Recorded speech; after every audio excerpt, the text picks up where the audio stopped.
शांतिपुर के सुंदर और शांत गांव में दो भाइयों की एक कहानी शुरू होती है। किशन चंद जहां धन दौलत से संपन्न एक प्रभावशाली व्यक्ति था, वहीं उसका छोटा भाई रामू गरीबी में भी अपनी ईमानदारी से जीवन बिता रहा था। माता पिता के गुजर जाने के बाद किशन चंद के मन में लालच आ गया और उसने बड़ी ही चालाकी से सारी पुश्तैनी जायदाद पर अपना कब्जा जमा लिया। रामू के हिस्से में सिर्फ एक छोटा सा जमीन का टुकड़ा आया, लेकिन वो मिट्टी इतनी उपजाऊ थी कि वहां सोना उगलती फसलें होती थी। किशन चंद के पास सब कुछ होते हुए भी उसे रामू की उस जमीन का मोह सता रहा था।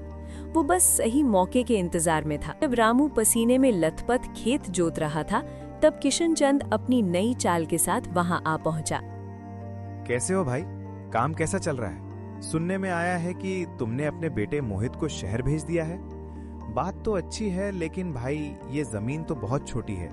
इसमें कितनी भी मेहनत कर लो, इतनी बचत कहाँ हो पाएगी कि तुम उसकी फीस भर सको और आगे के लिए पैसे जमा कर सको।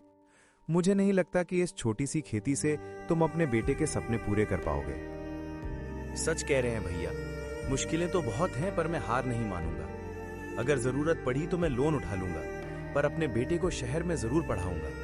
मैं उसे एक काबिल इंसान बनाना चाहता हूं, ताकि जो गरीबी और ठोकरें मैंने अपनी जिंदगी में झेली हैं, वो उसे कभी ना देखनी पड़े। रामू, तेरी बातें सुनकर मुझे बहुत दुख हुआ। क्या तू मुझे पराया समझता है? तू बाहर वालों से पैसे क्यों मांगेगा और कर्ज के जाल में क्यों फंसेगा? मेरे होते हुए तुझे किसी और के पास जाने की कोई जरूरत नहीं है।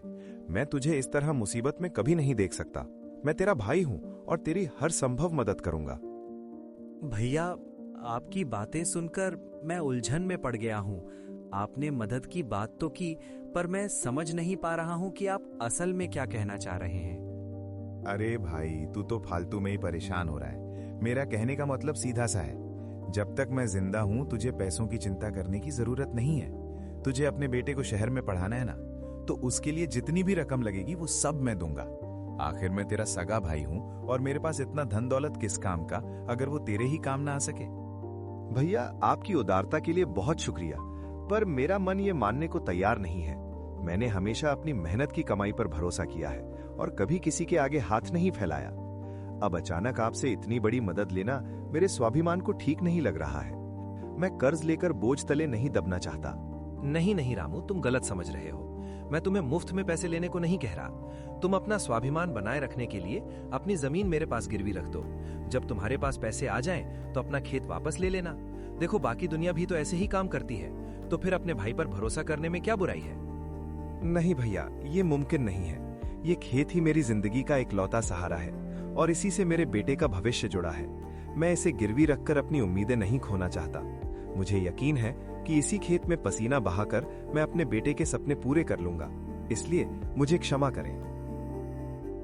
रामू की बात सुनकर किशन चंद गुस्से से लाल हो गया।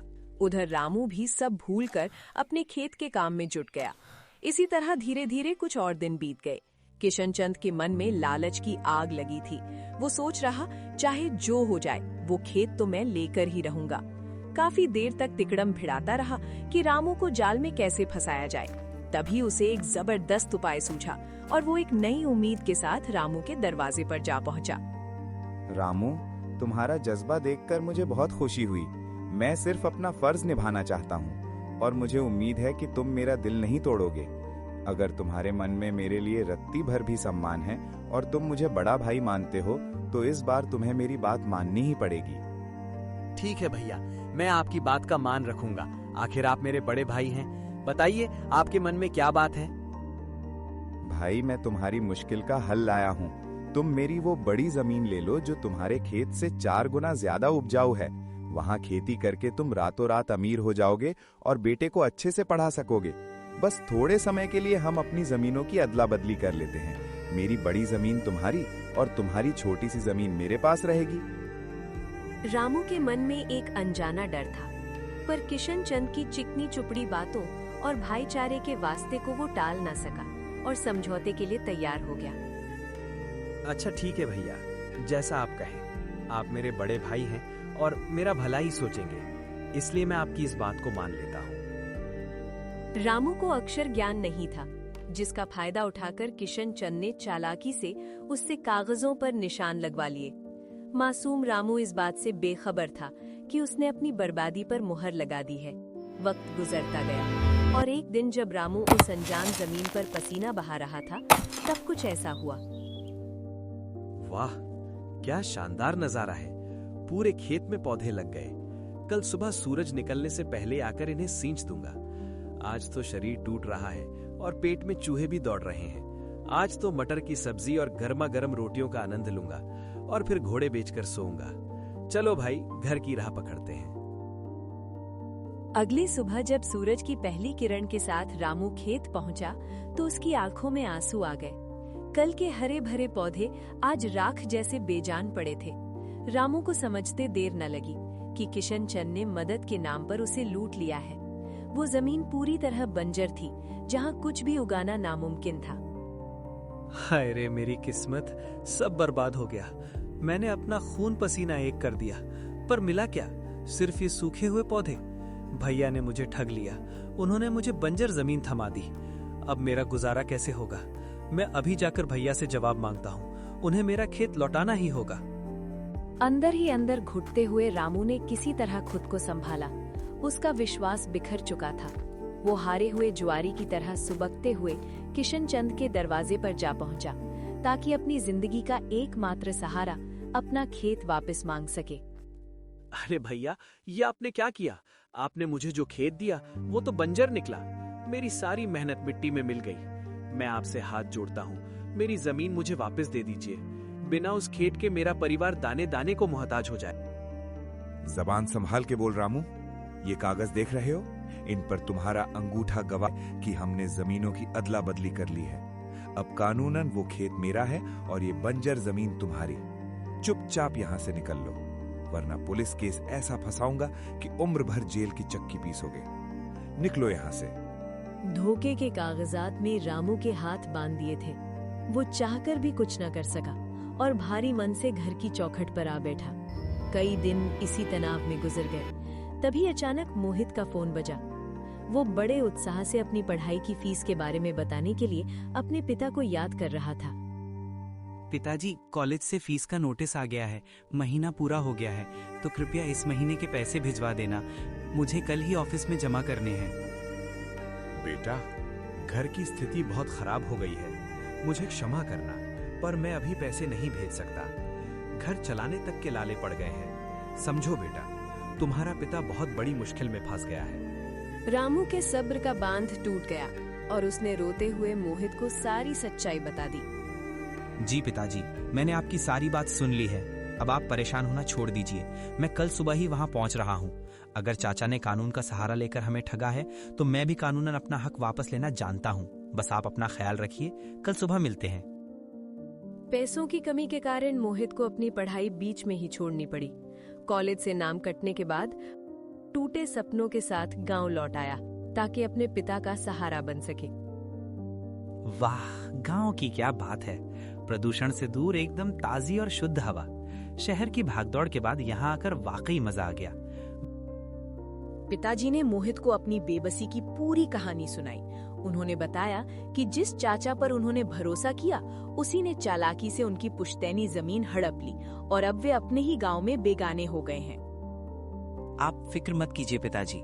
शहर में मैंने सिर्फ किताबें नहीं पढ़ी, दुनियादारी भी सीखी है। मेरे दिमाग में एक योजना है। मैं जैसा बोलता हूँ, आप बस वैसा करते जाइए।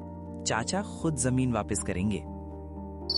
रात का सन्नाटा गहरा चुका था।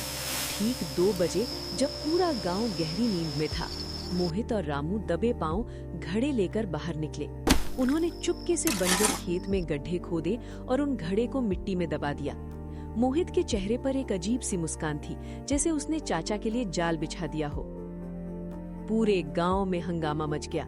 खबर पक्की थी कि रामू के बंजर खेत से सोने के घड़े निकले हैं। कल तक जो लोग उसे लाचार समझ रहे थे, आज वही उसके भाग्य की चर्चा करते नहीं थक रहे थे।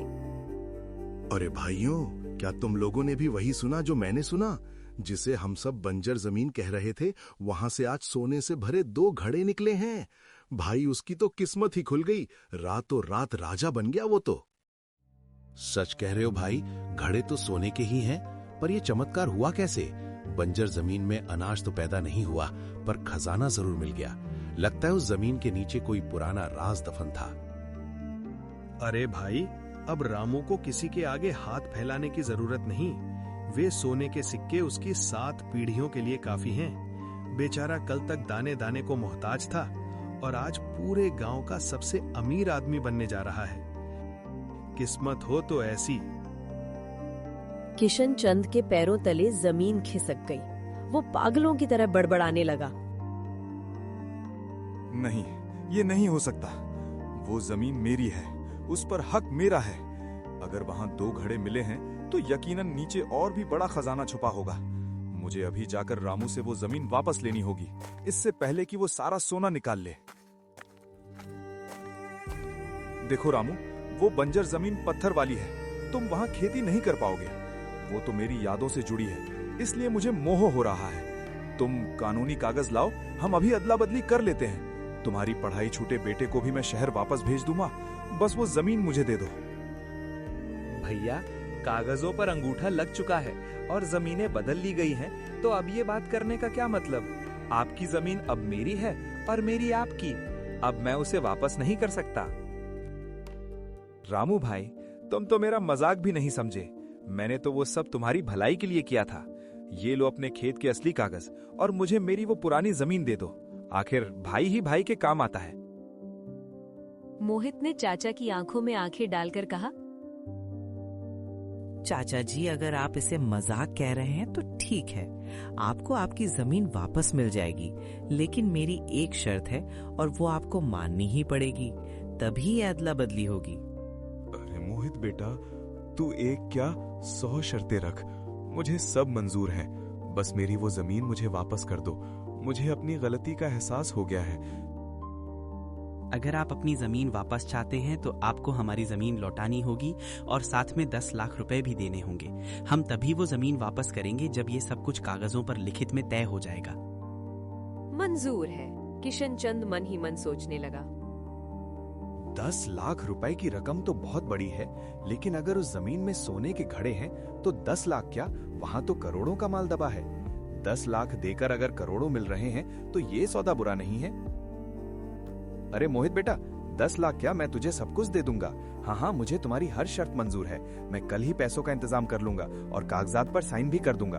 बस वो बंजर जमीन अब मेरी हुई।